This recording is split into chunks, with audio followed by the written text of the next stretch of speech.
Rajini sir, Kamal sir படம். அதை பற்றியும் நிறைய விமர்சனங்கள் போயிட்டு இருந்தது. என்ன எது கிளாரிட்டி இல்லாமல் அதை பற்றியும் என் சைட்லேருந்து ஒரு கிளாரிட்டி கொடுத்துணும்னு ஆசைப்பட்டேன். கூலி ரிலீஸ் ஆகிற டைமில் 2 பேருமே மீட் பண்ணேன். அண்ட் 2 பேருமே இந்த மாதிரி ஒரு படம் பண்ணலான்னு சொன்னாங்க. எனக்கு அது மிகப்பெரிய ஆப்பர்ச்சுனிட்டி.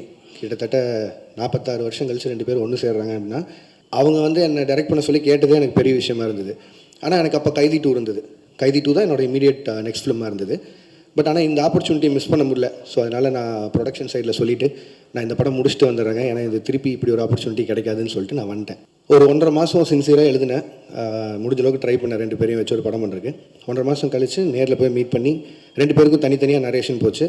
2 பேரும் ஈக்குவலாக எக்ஸைட் ஆனாங்க கதை மேலே. பட் ஆனால் என்னென்னா 2 பேரும் நிறைய ஆக்ஷன் ஃபிலிம்ஸ் கண்டினியூஸாக பண்ணிகிட்ருக்காங்க. ஜெயிலர் 2 வரைக்கும் ரஜினி சார் ஆகட்டும், இப்போது கமல் சாரோட அடுத்து அன்பரி மாஸ்டர் டைரெக்ஷனில் வர படமாகட்டும். ஸோ எல்லாமே ஹெவி ஆக்ஷனாக இருக்குது.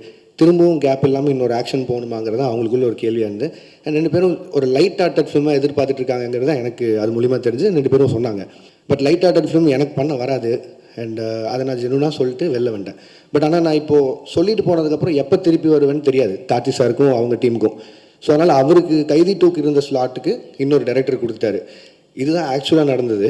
நியோமேட்டின் ஹேர் க்ரோத் லோஷன். இது சாதாரணமான ஹேர் ஆயிலை விட பல மடங்கு வேகமா ஊடுருவி முடி கொட்டுறது, அடர்த்தியின்மை, சிறுவயது வழுக்கை போன்ற பிரச்சனைகளை தடுத்து முடி அடர்த்தியா வளர உதவுது.